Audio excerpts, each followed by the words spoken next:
Hello friends, welcome to day trader Telugu and good evening. ఈ రోజు మన మార్కెట్స్ మంచి లాభాలతో అయితే క్లోజ్ అయ్యాయనుకోవచ్చు. సెన్సెక్స్ లో 743 పాయింట్స్ దగ్గరగా గెయిన్ కనిపించి 31,380 దగ్గర సెన్సెక్స్ క్లోజ్ అయితే నిఫ్టీ 208 పాయింట్స్ గెయిన్ అయ్యి 9,187 దగ్గర క్లోజ్ అవడం జరిగింది. ఈరోజు అన్ని స్టాక్స్లో కల్లా మంచి పర్ఫార్మెన్స్ ఇచ్చిన స్టాక్ అయితే రిలయన్స్ ఇండస్ట్రీస్, అండ్ దానికి main reason Reliance industries and Facebook ఒక డీల్. సో ఈ డీల్ గురించి మాట్లాడుకునే దానికంటే ముందు నిఫ్టీ 208 పాయింట్స్ పెరిగింది అనుకుంటున్నాం కదా, 200+ పాయింట్స్ పెరిగింది అనుకుంటున్నాం కదా, మరి దాంట్లో రిలయన్స్ ఇండస్ట్రీస్ మాత్రమే ఎంత కాంట్రిబ్యూట్ చేసింది అనేది మనం తెలుసుకుందాం ఫ్రెండ్స్. సో మనకి 205 పాయింట్స్ నిఫ్టీ పాజిటివ్లో క్లోజ్ అయింది కదా, దీంట్లో ఏ కంపెనీస్ ఎంత కాంట్రిబ్యూట్ చేశాయి అనేది మీకు ఇక్కడ కనిపిస్తుంది అనమాట. ఓన్లీ రిలయన్స్ ఇండస్ట్రీస్ మాత్రమే ఈ 205 పాయింట్స్లో 92 పాయింట్స్ కాంట్రిబ్యూట్ చేయడం జరిగింది. సో ఈరోజు మీరు గమనిస్తే రిలయన్స్ ఇండస్ట్రీస్ మనకి 10% దగ్గర మాత్రమే పెరిగింది, కానీ జీ ఎంటర్టైన్మెంట్ మనకి 17% అరౌండ్ పెరిగింది. కాకపోతే 17% అరౌండ్ పెరిగిన నిఫ్టీ స్టాక్, నిఫ్టీ 50లో ఉన్న స్టాక్ కేవలం 6 పాయింట్స్ మాత్రమే కాంట్రిబ్యూట్ చేస్తే 10% పెరిగిన రిలయన్స్ ఇండస్ట్రీస్ మాత్రం 92% అనేది కాంట్రిబ్యూట్ చేయడం జరిగిందనమాట. సో దీన్ని బట్టి మనకి క్లియర్గా అర్థం అవ్వాల్సింది, నిఫ్టీలో అన్ని కంపెనీలకి ఒకే వెయిటేజ్ అయితే ఉండదు. కొన్ని కంపెనీలు హెవీ వెయిట్స్ అంటారు అనమాట. అంటే నిఫ్టీలో ఆ కంపెనీలు పెరిగినట్లయితే నిఫ్టీ ఆటోమేటిక్గా మూవ్ అవుతుంది.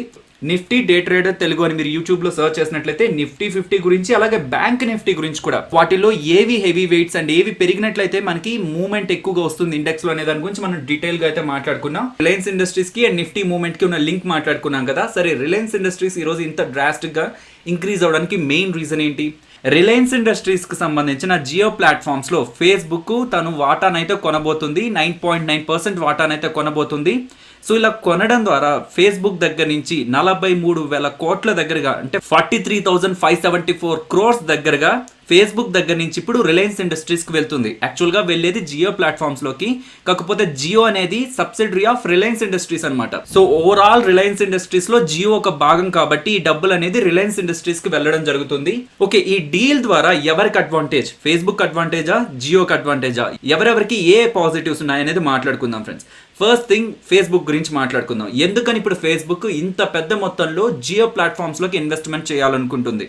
మొదటిది, వాట్సాప్ డిజిటల్ పేమెంట్ సర్వీసెస్ ఎప్పుడో వాట్సాప్ వాళ్ళు స్టార్ట్ చేశారనమాట. మీ అందరికీ ఐడియా ఉంటుంది అనుకుంటున్నాను. వాట్సాప్ అనేది అండర్ ద ఫేస్బుక్కే. సో ఫేస్బుక్ వాళ్ళు కొన్నారు వాట్సాప్ని. సో గూగుల్ పే లాగా, పేటిఎం లాగా వీళ్ళు కూడా డిజిటల్ పేమెంట్ సర్వీసెస్ని ఆల్రెడీ స్టార్ట్ చేశారు, కానీ అది ఇండియాలో పెద్ద హిట్ అయితే అవ్వలేదు. సో దాన్ని ముందుకు తీసుకువెళ్ళాలంటే వాళ్ళకి ఒక మార్గం, అంటే ఒక రూట్ అయితే కనిపించట్లేదు అనమాట. ఇప్పుడు ఫేస్బుక్ జియో ప్లాట్ఫామ్లో ఇలా ఇన్వెస్ట్మెంట్ చేసి వీళ్ళతో కంబైన్ అవడం ద్వారా ఈ వాట్సాప్కి సంబంధించిన డిజిటల్ పేమెంట్ సర్వీసెస్ని ముందుకు తీసుకువెళ్ళచ్చు అనమాట. అండ్ జియోకి సంబంధించిన 388 మిలియన్ కస్టమర్స్కి వీళ్ళకి యాక్సెసిబిలిటీ దొరుకుతుంది ఫేస్బుక్ వాళ్ళకి. ఇది ఫేస్బుక్ అడ్వాంటేజ్ అనుకుందాం. మరి జియోకి ఎలాంటి అడ్వాంటేజ్ ఉంటుంది? ఇప్పుడు ఈ డీల్ ద్వారా 43,000 కోట్ల దగ్గరగా ఫేస్బుక్ దగ్గర నుంచి వస్తుంది అనుకుంటున్నాం కదా, అది వీళ్ళ అప్పును తగ్గించుకునే దానికి పనికి వస్తుంది అనమాట.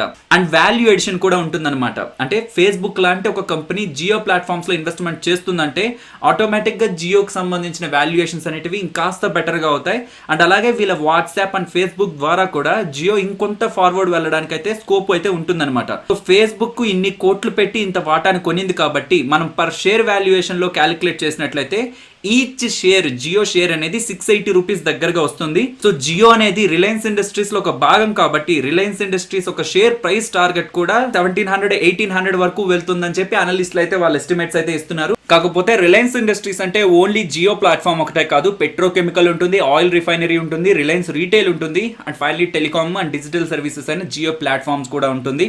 సో వీటన్నిటి సమూహమే మనకి రిలయన్స్ ఇండస్ట్రీస్ అనమాట. సో ప్రెసెంట్ ఉన్న కండిషన్ లో మనకి పెట్రోకెమికల్ అండ్ ఆయిల్ రిఫైనరీలో కొంత నెగిటివ్ ఉన్న retail business and telecom business కి ఎటువంటి ఇంపాక్ట్ అనేది ఉండదు కాబట్టి వీళ్ళకి ఒక పార్ట్ ఆఫ్ దైర్ బిజినెస్ లోంచి కొంత రెవెన్యూస్ తగ్గుతున్నా, ఇంకొక పార్ట్ ఆఫ్ దైర్ బిజినెస్ లోంచి రెవెన్యూస్ అనేవి బ్యాలెన్స్ చేస్తూ ఉంటాయి. సో ఇందాక మనం అనుకున్నాం కదా, నిఫ్టీ ఒక heavy weight Reliance industries. So Reliance industries కేవలం 10% పెరిగితేనే 90 పాయింట్స్ దగ్గరగా నిఫ్టీకి కాంట్రిబ్యూషన్ దొరికింది అని. సో దీన్ని బట్టి మనకు అర్థం కావాల్సింది, ఏదైతే హెవీ వెయిట్ ఉంటుందో అది కొంత ఎక్కువ పర్సెంట్ పెరిగినట్లయితే మిగతా వాటితో పోలిస్తే అది కొంత ఎక్కువ కాంట్రిబ్యూషన్ చేస్తుంది ఇండెక్స్కి. సో అదొక పాయింట్. అయితే ఏదైతే హెవీ వెయిట్ ఉంటుందో, ఏ ఇండెక్స్లో అయితే ఒక కంపెనీ హెవీ వెయిట్ ఉంటుందో ఆ ఇండెక్స్ రిలేటెడ్గా ఏదైనా ఒక మ్యూచువల్ ఫండ్ ఇన్వెస్ట్మెంట్ చేస్తున్నట్లయితే ఆ కంపెనీకి పాజిటివ్ ఉంటుందన్నమాట. సింపుల్గా చెప్పాలంటే నిఫ్టీకి సంబంధించిన హెవీ వెయిట్స్ ఇవి. So Reliance, HDFC bank, HDFC, Infosys, ICICI bank ఇవన్నీ కూడా నిఫ్టీకి సంబంధించిన హెవీ వెయిట్స్ అనమాట. అనుకుందాం నిఫ్టీకి సంబంధించిన ఇండెక్స్ ఫండ్లో ఒక 100 crores ఇన్వెస్ట్మెంట్ చేయాలనుకుంటే ఈ వెయిటేజ్ ఆధారంగానే కంపెనీలోకి డబ్బులు వెళ్ళిపోతుంది అనమాట. సో 100 crores-లో 10.69 crores మనకి రిలయన్స్ ఇండస్ట్రీస్లోకి వెళ్తుంది. సో అవుట్ ఆఫ్ 50 కంపెనీస్లో ఓన్లీ ఒక కంపెనీలోకి 10.69 crores అనేది వెళ్తుంది అనమాట. ఏదైతే ఇండెక్స్లో హెవీ వెయిట్ ఉంటుందో ఆ ఇండెక్స్కి సంబంధించిన మ్యూచువల్ ఫండ్లో ఎవరైనా ఇన్వెస్ట్మెంట్ చేస్తున్నట్లయితే వాటికి ఎక్కువ అడ్వాంటేజ్ ఉంటుంది. ఇదంతా ఎందుకు చెప్తున్నా అంటే హిందుస్థాన్ యూనిలీవర్ యొక్క వెయిటేజ్ అనేది 2.65 ఉంది రీసెంట్ మంత్స్లో. కాకపోతే ఇప్పుడు అది 4.43% అయింది అండ్ రానున్న రోజుల్లో అది 5.5% అవ్వబోతుంది అనమాట. సో ఎలా మారింది 2.65 నుంచి 4.43 అండ్ రానున్న రోజుల్లో 5.5కి వెళ్తుందని మీరు ఎలా చెప్తున్నారు అంటే ఆ డీటెయిల్స్ అన్ని కూడా మీకు ఈ 2 వీడియోస్ చూసినట్లయితే బ్యాంక్ నిఫ్టీ అండ్ నిఫ్టీకి రిలేటెడ్ గా ఉన్న వీడియోస్ చూసినట్లయితే మీకు క్లియర్ గా అయితే అర్థమవుతాయి. లాస్ట్ 1 year లో నిఫ్టీలో 27% అరౌండ్ మనకి నెగిటివ్ గా రిటర్న్ కనిపిస్తే హిందుస్థాన్ యూనిలీవర్ మాత్రం ఆల్మోస్ట్ 40% దగ్గరగా పెరిగిందనమాట. సో దాంతో మార్కెట్ క్యాపిటలైజేషన్ అనేది కూడా మనకి పెరుగుతుంది. So free float market capitalization అనేది కూడా ఇంక్రీజ్ అవుతుంది. అందుకే మనకి 2.65% ఉన్న వెయిటేజ్ కాస్త ఇప్పుడు 4.43%కి వెళ్ళడం జరిగిందనమాట. కానీ 5.5%కి ఎందుకు వెళ్తుందని చెప్తున్నానంటే రీసెంట్ గా జిఎస్కే కన్స్యూమర్ హెల్త్ కేర్ ని హిందుస్థాన్ యూనిలీవర్ వాళ్ళు మెర్జర్ చేసుకోవడం జరిగింది. రీసెంట్ గా మాట్లాడుకున్నాం కదా, హార్లిక్స్, బూస్ట్ అండ్ ఈ మాల్టోవా ఈ బ్రాండ్స్ అన్ని కూడా నెక్స్ట్ హిందుస్థాన్ యూనిలీవర్ కి వెళ్ళబోతున్నాయని చెప్పి మెర్జర్ లో. సో దీని ద్వారా ఏమవుతుందంటే జిఎస్కే హెల్త్ కేర్ షేర్స్ ఎవరైతే హోల్డ్ చేస్తుంటారో వాళ్ళకి నెక్స్ట్ హిందుస్థాన్ యూనిలీవర్ షేర్స్ వస్తాయన్నమాట. ఆ రేషియో ఎలా ఉంది, 100 జిఎస్కే షేర్స్ కాను 439 హిందుస్థాన్ యూనిలీవర్ షేర్స్ అనేటివి ఇష్యూ చేయడం జరుగుతుంది. దాంట్లో ఏమవుతుందంటే పబ్లిక్ ఒక షేర్ హోల్డింగ్ అనేది ఇంక్రీజ్ అవుతుంది. సో ప్రెసెంట్ ఉన్న 33% పబ్లిక్ షేర్ హోల్డింగ్ కాస్త రానున్న రోజులు అది 38% కి ఇంక్రీజ్ అవుతుంది అనమాట. దాంతో మార్కెట్ క్యాపిటలైజేషన్ కూడా మనకి 25% ఇంక్రీజ్ అవడం జరుగుతుంది ఫ్రెండ్స్. కాబట్టి మనకి 4.43లో ఉన్న వెయిటేజ్ కాస్త 25% దగ్గరగా మనకి పెరిగి 5.5%కి వెళ్లాల్సి వస్తుంది వెయిటేజ్ కూడా. ఇక కమింగ్ డేస్ లో ఎవరైనా ఇండెక్స్ ఫండ్ లో స్పెషల్లీ నిఫ్టీ ఇండెక్స్ ఫండ్ లో ఎవరైతే ఇన్వెస్ట్ చేస్తూ ఉంటారో అంతకు ముందుతో పోలిస్తే హిందుస్థాన్ యూనిలీవర్ లో ఇంకాస్త ఎక్కువగా ఇన్వెస్ట్మెంట్స్ అనేటివి వెళ్తాయి. సో టీసీఎస్ ని క్రాస్ చేసి హిందుస్థాన్ యూనిలీవర్ అయితే పైకి అయితే వెళ్తుంది అనమాట. నెక్స్ట్ క్రూడ్ ఆయిల్ ప్రైజెస్ ఈ రోజు కూడా మనకి డ్రాస్టిక్ గా ఫాలో అవడం అయితే జరిగింది friends. So crude oil prices ఇలా ఫాలో అవుతున్నాయి కాబట్టి ఏ కంపెనీలకు పాజిటివ్ గా ఉంటుంది, ఏ కంపెనీలకు నెగిటివ్ గా ఉంటుంది అని చెప్పి కామెంట్ సెక్షన్ లో కూడా క్వశ్చన్స్ అడగడం జరిగింది. సో January 3rd మీకు క్రూడ్ ఆయిల్ రిలేటెడ్ గా కొంత డేటా అనేది నేను టెలిగ్రామ్ లో అప్డేట్ చేశాను. కాకపోతే ఆ పాయింట్ ఆఫ్ టైంలో జియో పొలిటికల్ టెన్షన్స్ వల్ల క్రూడ్ ఆయిల్ ప్రైజులు పెరిగిపోతున్నాయి అనమాట. సో నేను మీకు ఎగ్జాక్ట్ గా ఇక్కడ నేను ఇచ్చిన డేటా అనేది క్రూడ్ ఆయిల్ ప్రైజులు పెరిగితే ఏమవుతుందని, కాకపోతే ఇప్పుడు మనకి క్రూడ్ ఆయిల్ ప్రైజులు పడిపోతున్నాయి కాబట్టి క్రూడ్ ఆయిల్ ప్రైజులు ఫాలో అవుతుంటే ఏ కంపెనీస్కి ఎలా ఉంటుంది అనేది మాట్లాడుకుందాం friends. First oil exploration companies అనమాట. So oil exploration companies crude oil ని తీసి బయటికి అమ్ముతాయి కాబట్టి క్రూడ్ ఆయిల్ పడిపోతున్నట్లయితే వాటికి నెగిటివ్ అవుతుంది. అవి ఏ కంపెనీస్ అని చూసినప్పుడు ఓఎన్జీసీ, ఈవెన్ రిలయన్స్ ఇండస్ట్రీస్ కూడా నెగిటివే. సో నిన్న మనకి 5 to 6% దగ్గరగా ఫాలో అయింది. కాకపోతే ఫేస్బుక్ డీల్ అనేది ఈ రోజు అనౌన్స్ అయింది. కాకపోతే ఇన్సైడర్ గా కొంత ఇన్ఫర్మేషన్ ఉన్నట్లుంది. నిన్న క్లోజింగ్ అవుతున్న పాయింట్ ఆఫ్ టైంలో రిలయన్స్ ఇండస్ట్రీస్ కొంత డ్రాస్టిక్ గా ఇంక్రీజ్ అయింది. ఈవెన్ వేదాంత కూడా, వేదాంత ఒక మెటల్ కంపెనీ కదా, మెటల్ రిలేటెడ్ కంపెనీ కదా, అంటే వేదాంతలో క్రెయిన్ ఇండియా అనేది ఒక భాగం అనమాట. సో క్రెయిన్ ఇండియాని వేదాంత వాళ్ళు మెర్జర్ చేసుకోవడం జరిగింది కాబట్టి క్రెయిన్ ఇండియా అనేది ఒక ఆయిల్ ఎక్స్ప్లోరేషన్ కంపెనీ కాబట్టి వీటన్నిటికి కూడా క్రూడ్ ఆయిల్ ప్రైస్లు పడిపోతున్నట్లయితే నెగిటివ్ అవుతుంది. మరి ఎవరికి పాజిటివ్ అవుతుంది? పెయింట్స్ కానివ్వండి, ఏవియేషన్ కానివ్వండి, oil marketing companies BPCL, HPCL, IOC and tyres కి వీటన్నిటికి కూడా పాజిటివ్ అవుతుంది. సో పాజిటివ్ అవుతుంది, నెగిటివ్ అవుతుంది అని మాట్లాడుకుంటున్నాం కదా, ఇవన్నీ నార్మల్ కండిషన్ లో, అంటే బయట ఎకానమీ అంతా కూడా నార్మల్ గా రన్ అవుతూ క్రూడ్ ఆయిల్ ప్రైస్లు పడిపోతుంటే ఇప్పుడు మనం మాట్లాడుకుంది జరుగుతుంది. అలా కాకుండా బయట ఎకానమీ అంతా బ్లాక్ అయిపోయి మొత్తం కూడా లాక్డౌన్ కంటిన్యూ అవుతూ అసలు ఎటువంటి యాక్టివిటీ లేకపోతే టైర్స్ కానివ్వండి, అసలు ఏవియేషన్ కానివ్వండి, లేకపోతే మిగతా వాళ్ళకు కూడా ఇలా క్రూడ్ ఆయిల్ ఫాలో అయిపోతున్నా సరే వాళ్ళు బిజినెస్ ఎలా చేయగలుగుతారు అండ్ రెవెన్యూస్ని ఎలా జనరేట్ చేయగలుగుతారు అండ్ అడ్వాంటేజ్ ఎలా తీసుకోగలుగుతారు. సో అంతా నార్మల్గా ఉన్నప్పుడు క్రూడ్ ఆయిల్ రిలేటెడ్ గా ఇంపాక్ట్ ఇలా ఉంటుందన్నమాట. నెక్స్ట్ ఎస్బీఐ లైఫ్ గురించి మాట్లాడుకోవాలి friends. SBI life 4th May 2020 నుంచి ఎఫ్ఎన్ఓలో అయితే రాబోతుంది, ఫ్యూచర్ అండ్ ఆప్షన్స్ లోకి అయితే రాబోతుంది. నెక్స్ట్ లూపిన్ అండ్ క్యాడిలా గురించి మాట్లాడుకోవాలి. సో ఇది ఒక నెగిటివ్ అప్డేట్ అని అనుకోవచ్చు.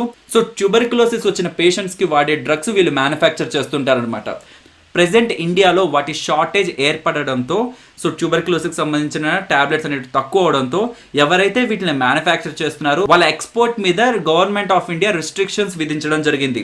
సో ఏ ఫార్మా కంపెనీకైనా సరే ఎక్స్పోర్ట్ బేస్డ్గానే మంచిగా రెవెన్యూస్ వస్తూ ఉంటాయి అనమాట. ఇండియాలో అమ్మే రేట్స్ కంటే కూడా వాళ్ళ ఫారెన్లో అమ్మే రేట్స్ చాలా ఎక్కువగా ఉంటాయి కాబట్టి మంచి రెవెన్యూస్ను వాళ్ళు జనరేట్ చేస్తుంటారు.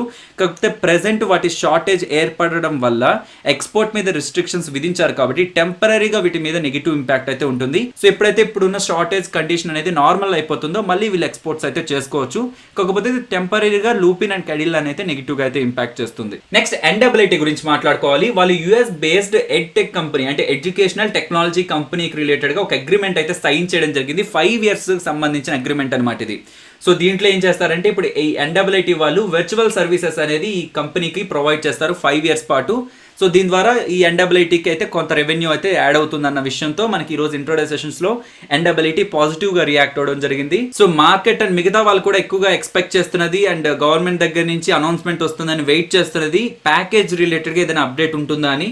So Prakash Javadekar union minister గారు అయితే దాని రిలేటెడ్ గా ఒక అప్డేట్ చేస్తూ అది రెడీ అయినప్పుడు మేము తప్పకుండా అనౌన్స్ చేస్తామని చెప్పే స్టేట్మెంట్ అయితే చేశారు. సో తన దగ్గర నుంచి ఏదో ఒక అప్డేట్ ఉంటుంది అనుకున్నారు, కానీ సో ఎప్పుడైతే అది రెడీ అవుతుందో అప్పుడే మేము అప్డేట్ చేస్తామని ఇలాగ తన స్టేట్మెంట్ అయితే పాస్ చేయడం జరిగింది. ఈ అప్డేట్ చూడండి ఫ్రెండ్స్, ఆక్స్ఫర్డ్ యూనివర్సిటీ వాళ్ళు డెవలప్ చేసిన వ్యాక్సిన్ ని థర్స్డే నుంచి పీపుల్ మీద టెస్ట్ చేస్తారు అని UK హెల్త్ మినిస్టర్ చెప్పినట్లు CNBC TV18 వాళ్ళు అయితే అప్డేట్ చేయడం జరిగింది. వ్యాక్సిన్ రిలేటెడ్ గా ఇది ఒక పాజిటివ్ అప్డేట్ అని అనుకోవచ్చు. సో పీపుల్ మీద టెస్ట్ చేస్తున్నారంటేనే దానికి ముందున్న కొన్ని ట్రయల్స్ అయితే డెఫినెట్లీ వాళ్ళు కంప్లీట్ అయితే చేసి ఉండాలి.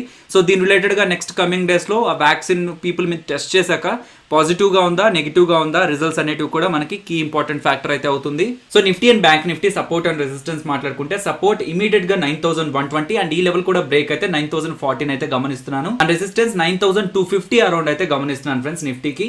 బ్యాంక్ నిఫ్టీ సపోర్ట్ 19200 ఇమీడియట్ గా అండ్ రెసిస్టెన్స్ అయితే 20500 దగ్గరగా. సో 20,000 పైన సస్టైన్ అవడం అనేది ఫస్ట్ ఇంపార్టెంట్ ఫ్యాక్టర్. దాని తర్వాత 20,500 రెసిస్టెన్స్ అయితే గమనిస్తున్నాను.